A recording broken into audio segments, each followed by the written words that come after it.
Good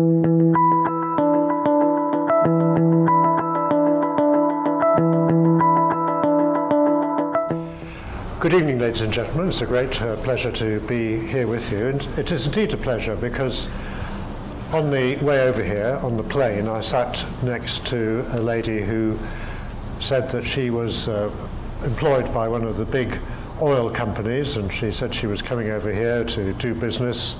She had a very full schedule, and I told her what I was doing. I was coming here to have a philosophy and meditation retreat, and I was taking a meeting this evening. And she said, "Oh, I wish I could be doing what you're doing." So I'm the lucky one being here with you tonight. And the subject for the talk on this occasion is speech. And this is, of course, something we do all day long, every day. We speak. But we don't necessarily stop and ask ourselves, well, what actually is speech? Where does it come from, and how may it be best used? And really, when you stop and consider it, these are very, very important questions. Speech makes our world, both individually and collectively. Now we have not only physical speech, but virtual speech. It all goes to, as I say, make our world. So what is speech? Where does it come from? And how can it be best used? These are the questions that we can consider on this occasion. Now, many animals have some limited capacity of speech. Any dog owner, for example, will know that his or her dog has a remarkable ability to communicate when it wants to be fed, when it wants to be taken for a walk, and things like this. Dogs can be most eloquent. I read a book which said that whales communicate, they utter a sound at a very low frequency, which travels in the ocean thousands of miles. It's extraordinary.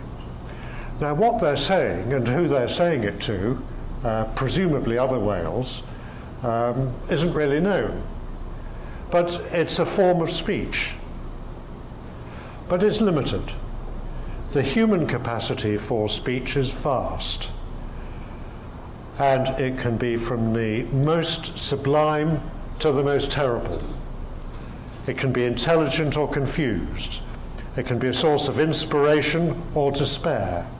It can be simple and true, or it can weave a web of deceit. It can be loving or cruel.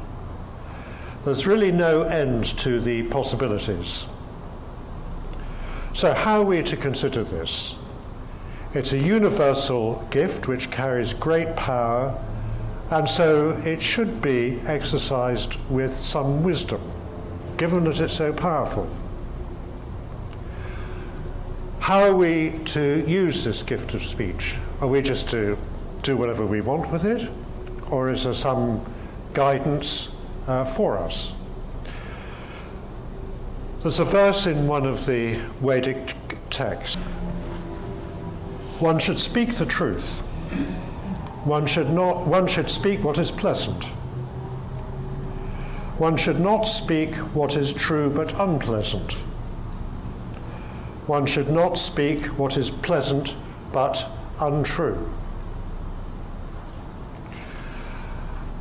Now, this is of the greatest importance, and we can take it bit by bit.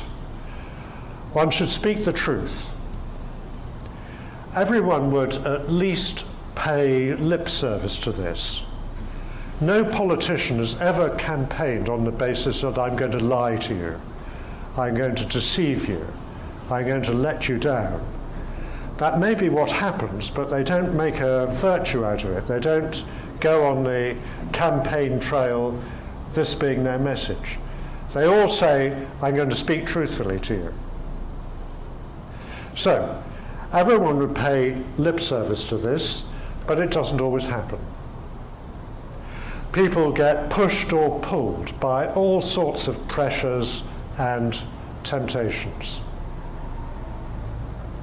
To give you an example, there was one young man who was training to be a barrister, and the procedure was that it was necessary to do a year's apprenticeship, you might call it, technically called a pupillage, where a trainee barrister would spend a year with a group of barristers, and at the end of that, if he'd impressed them, then he might be offered a position. So there's always some pressure on the trainee to do well, to impress people, so they think well of him, they like him, and so on, or her. And on one occasion, this young man was asked by a senior, eminent barrister in the group, will you say that last night you were with me? You were with me drinking. And the reason that the older man wanted this to be said is that he, in fact, had been with another woman, and he wanted some cover in case his wife tried to find out where he'd been. So this was the situation. Anyway, so the young man felt under some pressure because, as I said, there was a desire to be impressive and get on with people, but nevertheless, he wasn't prepared to do this, so he said, no, I won't lie for you. And rather the opposite of what he anticipated, it worked out well. He gained respect for saying, I won't lie for you. And he was never asked to lie again. And in the event, he and this other man became very close friends. But the point of the story is that there's always going to be some pressures, always going to be some temptations. Any young person going into the world of work will experience this in one way or another. And it's not quite enough to say, well, I'll see what happens, I'll play it by ear. Because unless there's a strong resolution to be truthful, then the pressures and temptations probably will prove too much at some stage. But if there's a clear resolve to speak truthfully, then there's something to meet those pressures and temptations. I'm sure in one way or another we can all recognize this kind of situation. So, one should speak the truth. But it's more than that. More than just speaking the truth, it should be done pleasantly. The word in the original Sanskrit is priya, which means dear, loved, gentle. The underlying emotion or attention should be one of love, not anger or hatred.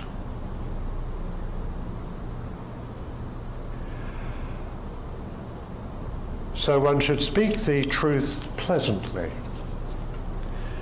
In the Mahabharata, there are lots of examples of Krishna speaking. And on occasions he was speaking to the foolish king Dhritarashtra, and also to Dhritarashtra's wicked son Duryodhana, who was the cause of a great deal of trouble. The point is that Krishna spoke most directly, but his underlying intention in all that he did was one of love. He wanted the best for everyone. He recognized that the best consisted of them acting lawfully, acting according to dharma, not acting unlawfully, not selfishly, not greedily or capriciously. And just to give you an example, he spoke to Dhritarashtra, the king, and said, "May there be peace between the Kurus, your family, and the Pandavas, Arjuna's family. May no heroes be slain on either side. O king, you know as well as I do the cause for the present situation. Peace lies in your hands. You have great responsibility. Your dynasty is famed for its virtue and nobility. Do not allow your fine heritage to be sullied. You are the Kuru's leader and must bear the reaction to any sinful acts they perform. A calamity now faces your race, caused by the Kuru's behavior. If you do not check it, it will destroy the world. O king, your sons are not considering morality or even profit. Wicked and overcome by avarice, they act unfairly towards even their friends. You should give an order, and your sons should follow it." Now, I'm just giving this, I'm wanting to convey how it's possible to speak most directly in a most straightforward fashion, and this is a very straightforward, direct statement. It's not holding back, but it's not the underlying intention isn't hatred or cruelty. He's wanting the best. He's wanting the best for Dhritarashtra, indeed for everyone. So when the Vedic maxim says, "Speak the truth pleasantly," this is the idea. It doesn't mean just sort of saying meaningless statements that aren't going to offend anyone, just being nice to everyone. This is just kind of sentimentality. And it's a real art to speak truth pleasantly. The maxim goes on, one should not speak what is true but unpleasant. Truth can be cutting, it can be harsh, it can be cruel. There's an African maxim, if you're going to fire the arrow of truth, first dip it in honey. In other words, let it be sweet, true but not vicious.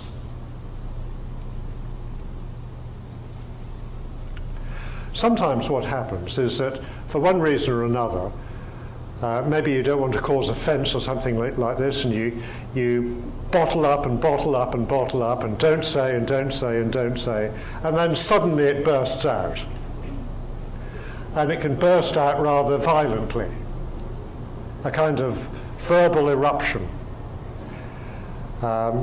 It would have been better to speak earlier in the way advocated by the Vedic maxim rather than as I've just described.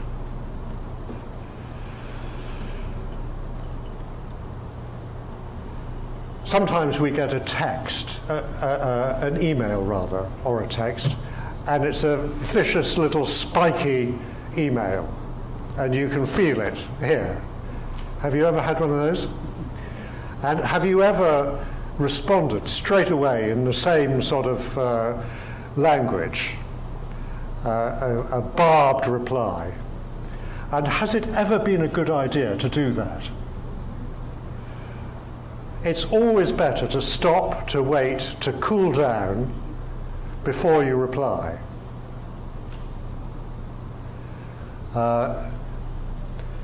It's better to not speak what is true but unpleasant. Wait, so you can speak what is true but pleasant. Finally, the maxim says, one should not speak what is pleasant but untrue. Sometimes we just want to please the person in front of us. There was one politician in my country, in England, and He, in fact, was Prime Minister some years ago, and people used to say that he just wanted to please the person in front of him. So he would say what he thought was going to please this person, and then he would say what he thought was going to please that person. And that's all very well, but if what he says to this person is the opposite of what he says to that person, it becomes awkward when they find out what's been said. Indeed, it can become more than awkward. This is the kind of situation which, again, we may recognize. It's a natural desire. You want to be nice to the person in front of you. Not many people really want to be unpleasant and nasty. So it's a natural desire to be pleasant to the person in front of you, not to cause offense, not to cause difficulty. But it, in the end, causes more difficulty if you speak what is pleasant but untrue. So, this is a marvelous guide to how to use the gift of speech, just in this one short verse.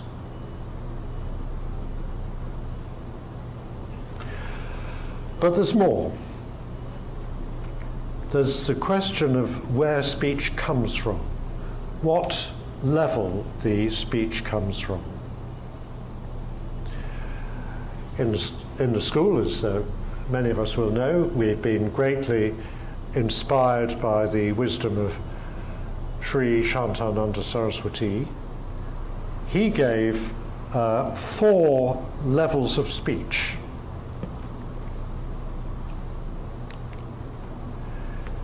Called Vaikari, Madhyama, Pashyanti, and Para. And they are associated with a place in the body. Vaikari is associated with the tongue, Madhyama the mind, Pashyanti the heart, and Para the navel. So we'll consider these. First of all, Vaikari. This means spoken words, as I'm speaking now. This is speech off the tongue. We talk about a person's mother tongue. The speech which they first hear as an infant. And there's something about a person's mother tongue which is of really great importance to that person. It kind of shapes life for them. It's really coming from a deeper place.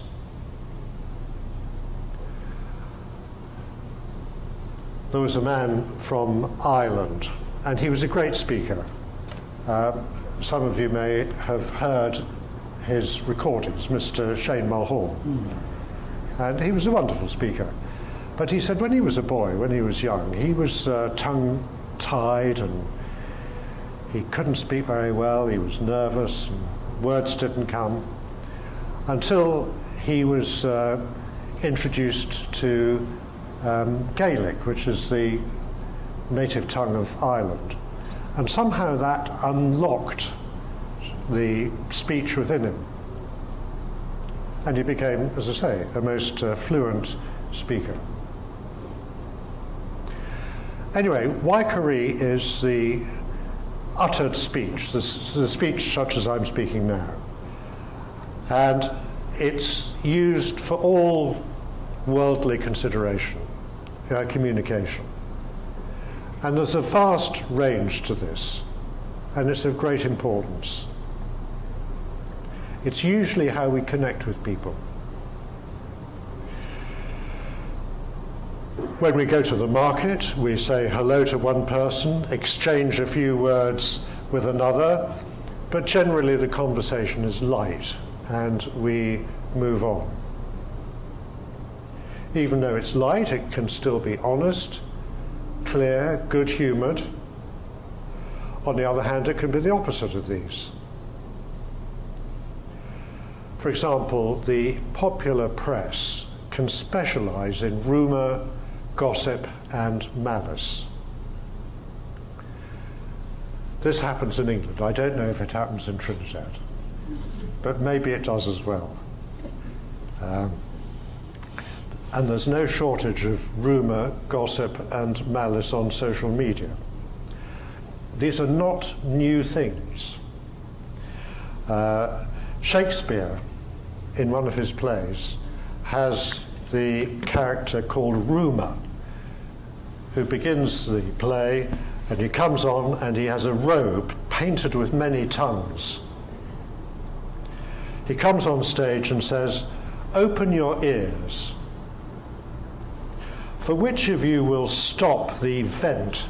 Vent means gate. "Which of you will stop the vent of hearing when loud rumour speaks?" Who can resist listening to rumour? Who can resist listening to gossip? Rumour is saying you can't resist. You don't have the strength to resist. You can't close your ears to this. When loud rumour speaks, now quite often rumour speaks rather softly. "Come here, I'll tell you a secret. But don't tell anyone else." So, in one sense it's soft, but in another way it's loud. It has a big effect. Now, we don't have to agree with rumour. We can have the strength not to listen. But this is what he says. The character goes on, "Upon my tongue's continual slanders ride." So you have this image of his many tongues on his coat, and on each of these slanders, malicious statements, riding on these tongues, stuffing the ears of men with false reports, with untrue statements. Now, I give this passage from Shakespeare because it's 400, somewhere between 400 and 450 years old, but it could have been written yesterday, couldn't it? That we have exactly the same phenomenon. So this is at the other end of the spectrum of the Waikari. It can be beautiful, it can be honest, it can be good-humoured, or it can be malicious, like this. The range is enormous. So we mustn't think, and I'm not trying to convey the idea that there's something wrong with worldly speech. Not at all. I'm trying to convey the scale of it. But there can be a problem. The problem is that we can get stuck at the level of worldly speech.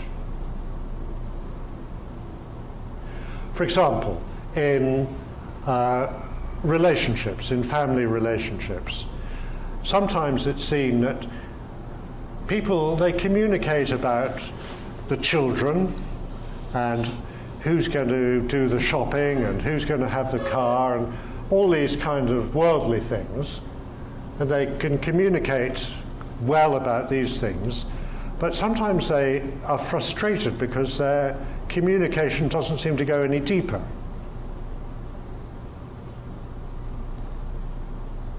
It's as though the level of speech is stuck at this worldly level of practical worldly arrangements. And that's an undesirable situation. We want to go deeper, but sometimes we feel we can't. So again, thank you very much. This might be recognizable. The next level of speech is called madhyama. Let me go. Does this go backwards as well? Yeah. Madhyama. This is the level of mind. The word madhyama means middle. This is speech at the level of mind. When people have access to this level, they can speak with conviction. They can say what they think. Sometimes it's hard for people to do that, or it seems hard. They're afraid and nervous, or they're confused, something like this. It seems difficult to actually formulate and say clearly, I believe in this, or I don't believe in that. Now again, there's an extremely large range here. It can be the most hateful or the most intelligent speech. But it carries a certain weight. When people speak with conviction, for better or for worse, it carries a force. We can feel that force, we're affected by it. It may be reasonable or unreasonable, but nevertheless, at least we know what the person stands for.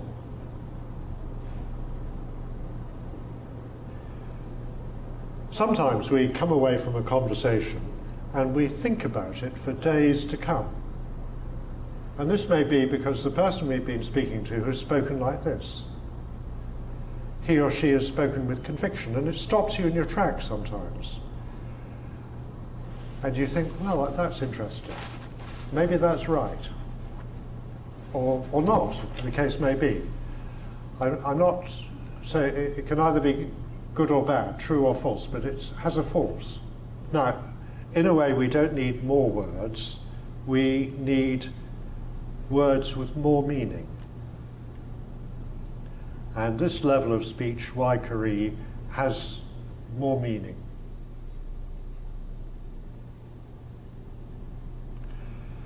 The third level is called Pashyanti, which means to see with the spiritual eye, insight.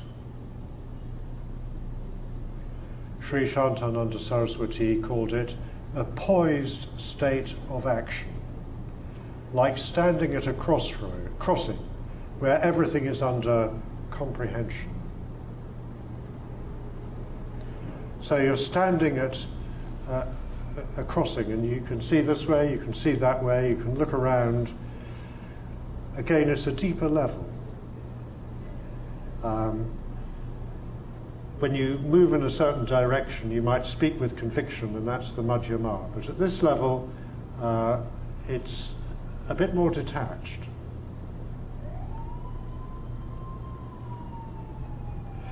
When people have easy access to this realm, they can speak from the heart, we would say. Their expressions are what we would call heartfelt. Come in.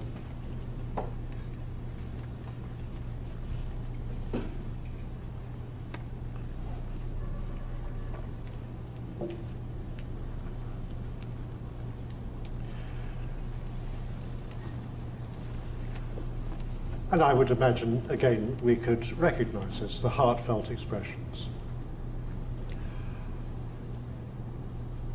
Again, it's not a case of more words, but deeper words. Now, this can be a very powerful level of speech. It's conveying what we or others hold most dear. It's not necessarily appropriate to go into the marketplace of life and speak in this way. Sometimes it seems that people try to simulate this kind of speech. We talk about somebody wearing their heart on their sleeve. They want to try and convey that really they're a very deep person with profound feelings and emotions, but it's a bit false. The real Pashyanti is not showing off like this. It's in a way reserved for the right occasion, but in another way most unreserved, most full. It can be exquisite. The great poets speak from this level. That's why they are great poets. They have access to this level, and not only that, they can formulate words beautifully. And in doing so, they teach us how to speak from this level. I'll just try and again give one example. The poet Kabir. That's him on the left. He's always traditionally portrayed as a weaver. And many of his poems are really exquisite. This is just an extract from one. I hope I can do it justice. The light of the sun, the moon and the stars shines bright. The melody of love swells forth. The rhythm of love's detachment beats the time.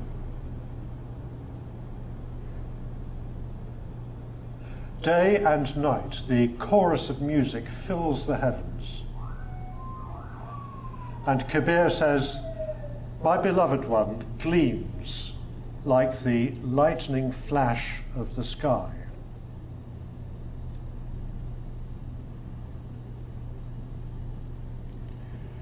Maybe I'll read that again.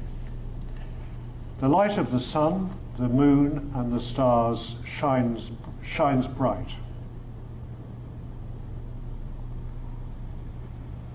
The melody of love swells forth.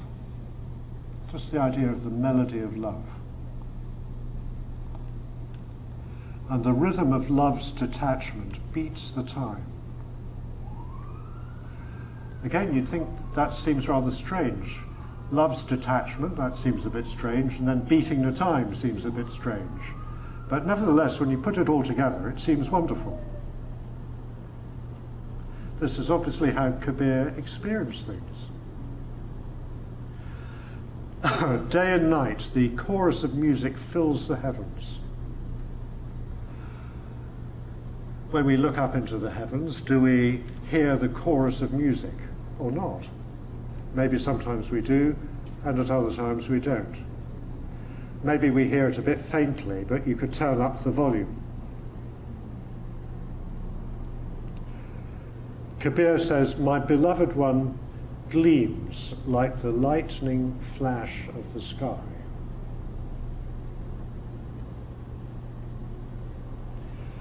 The thing about the lightning flash is it's so brilliant, and yet it lasts for a second.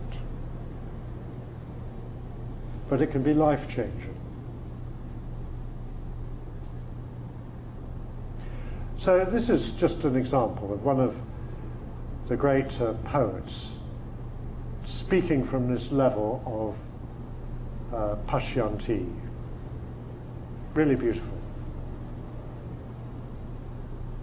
Now you might think, how could you go deeper than that?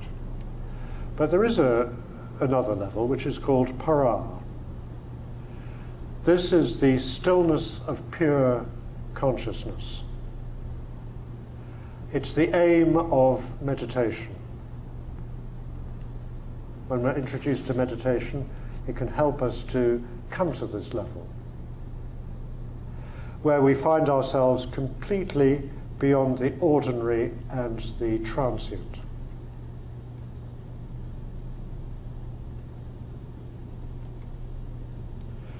There is just the consciousness, just the self.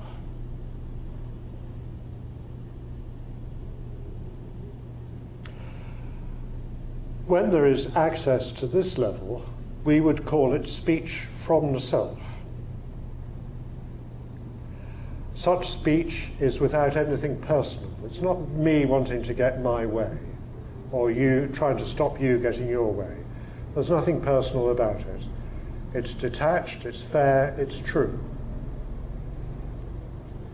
The great sages speak from this level. They're not trying to advance any agenda, only to speak the truth. And when speech comes from this level, it can be extremely potent. It can last for thousands of years. take the words of Jesus or Krishna. They've echoed down through the millennia, even in translation.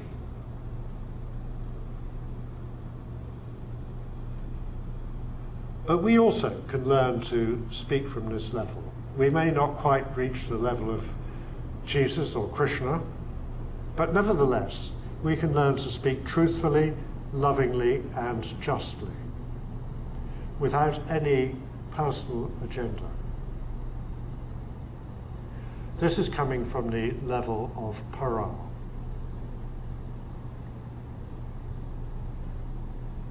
These are the 4 levels of speech.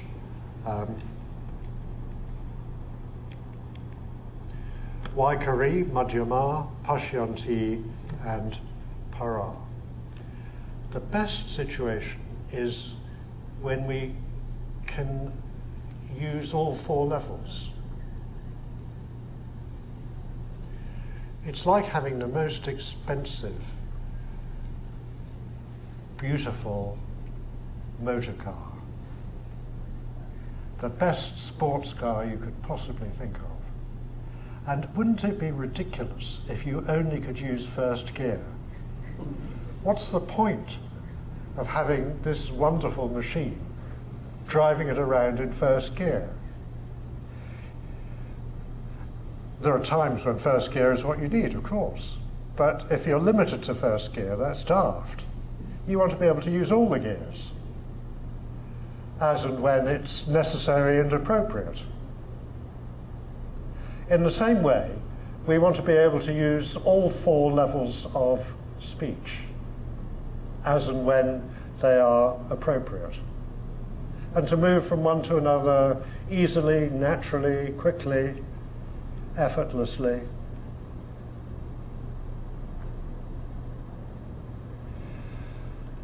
So we've spoken about how to use the gift of speech.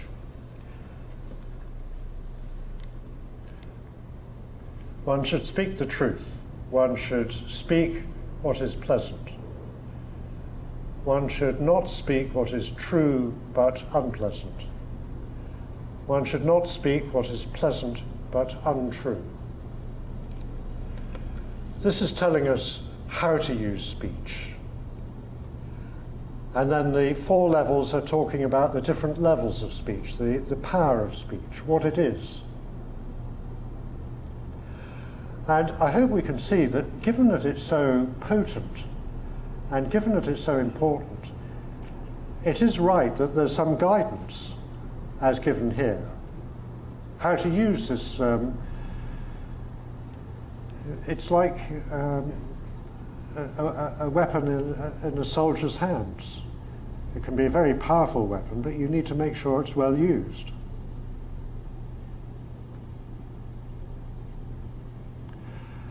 Now, in many ways, this is the critical issue of the world today, because everywhere we look, we can see people tearing each other apart through speech. Or we can see people weaving a web of deceit through speech. Or we can see people trapped at a superficial level of speech. This is the situation which is so prevalent in the world. And to understand how to use speech, where it comes from, and to be helped in these areas is of great, great importance. Thank you all very much, ladies and gentlemen. Blessings and good wishes for all your work together. Thank you.